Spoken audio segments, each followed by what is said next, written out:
everyone! Welcome back again to my YouTube channel. So for today's vlog guys, another loan application po yung ating pag-uusapan, which is bagong loan application po ito na available sa Google Play Store. Yes, marami na naman pong naglabasan sa Play Store ng mga bagong loan application. And this time guys, ito pong si VIP Cash, Finance Assistant PH, ang ating pag-uusapan. Yes, bago po ito ha. Meron pa lang po itong 4.9 stars at 943 reviews nung siya ay na-download ko. So dito guys, ka-update din po nito nung July 3, 2025.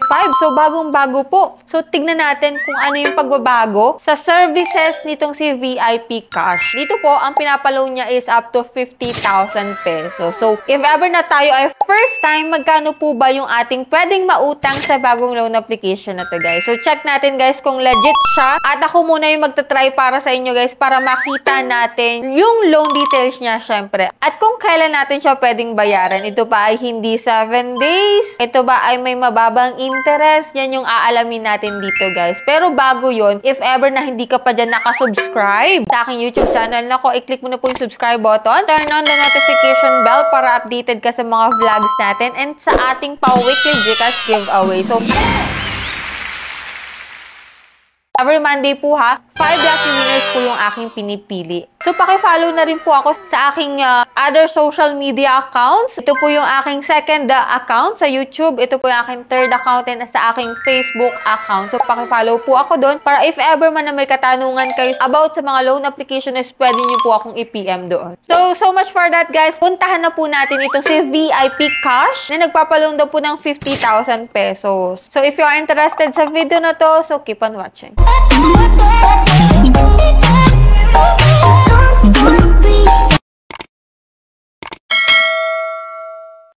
So, ito nga guys, no, hindi ko siya pinopromote sa inyo porket vinlog ko siya ngayon. So, dito guys, i-check muna natin siya kung siya po ay okay utangan para at least malaman nyo na rin yung kanyang loan details, no? So, dito guys, ito po yung nakalagay sa mga ads dito. Easy to get started. So, simple steps, smooth experience. Flexible loan po itong si VIP Cash, which is 1,000 to 50,000 yung offer. Pero may 35,000 po dito na withdrawable amount daw, no? Transparent process, know your status at every step. So, yan, i-login na po natin. So, mag-login na po tayo ng ating account dito kay VIP Cash. So, dito guys, sa unang step, which is may permission authorization notice siya. Click mo yung agreed. And dito, good to see you. So, login tayo kapag may account na tayo and sign up po kapag wala pa. So, dito guys, gagamit ka lang po ng active mobile number mo and magsisend po doon ng 6-digit OTP. And then, click mo yung sign up after nun. And dito nga guys, maximum loanable amount is 50,000 pesos. So, ang loan term niya guys is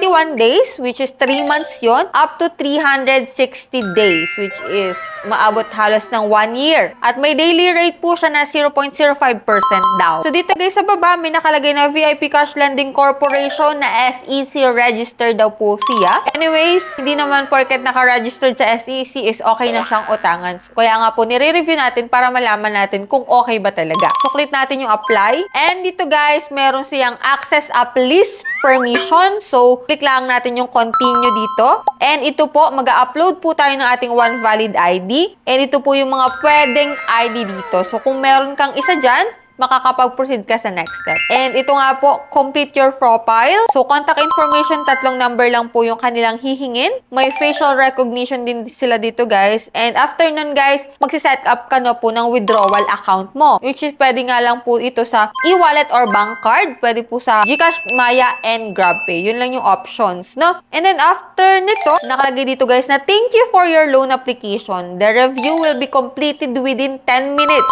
And once approved, the funds will be deposited into your account without delay. Ayan, close natin guys. May 3 term siya dito, pero sa unang payment mo guys, doon agad mo babayaran yung pinakang total repayment mo. So, baliwala din guys itong 3 term nila dito na nakalagay. And dito guys, kung makikita mo sa kanilang review about sa mga nakapag-try na din sa application na to, so ito po yung mga nakalagay. So, it's not easy to apply. This loan application is so difficult. So, I will rate 3 star for now. If I get approved, I will rate 5 star. Pero siguro, wala nang update. So, hindi na na-update, no? So, hindi nag-approve to. Uninstall ko na. So, waste of time, scam app. Still waiting for the approval. I will edit this once approved. So, ito lang po yung mga ilang critical dito na nakapag-try na kay VIP Cash na si scam daw. So, uninstall na daw nila kasi nga hindi naman nag-a-approve. And ito nga din yung ibang mga positive reviews about dito kay VIP Cash. So, easy to apply. No more question or anything application. You can try it, guys. Which is contradict dun sa nauna nating nabasa na difficult nga daw yung application. Safe and lowest interest rate. Fast approval loan app. Contradict din dun sa binasa natin kanina na hindi nga daw siya nag-a-approve.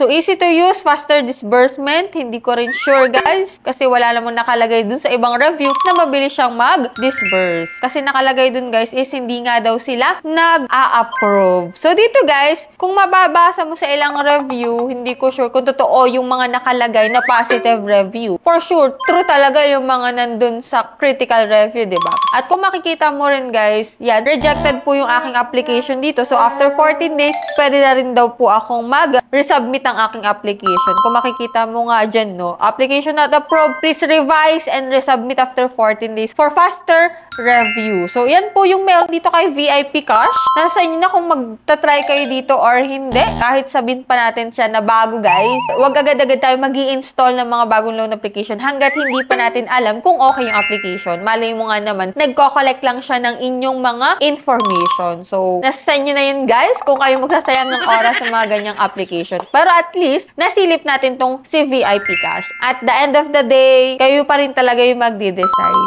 no? So, that's it. Kung may mga katanungan pa kayo dyan, pakilagay po dyan sa comment section para at least mabasa natin at masagot natin if ever na may hindi malinaw sa inyo, guys. So, for those na nakapag-try na dyan at na-approve, share nyo rin po yung inyong mga experience para at least magka-idea yung mga bago palang magte-try dyan, no? So, that's it. Yan lang po yung vlog natin about dito kay VIP Cash. Kapag po hindi ka pa po nakasubscribe, please click the subscribe button, turn on the notification bell para updated ka sa ganitong usapan, and sa mga bagong application na naglalabasan dyan sa App Store at sa Google Play Store. So, that's it. Bye-bye na muna for now, guys. See you in my next video.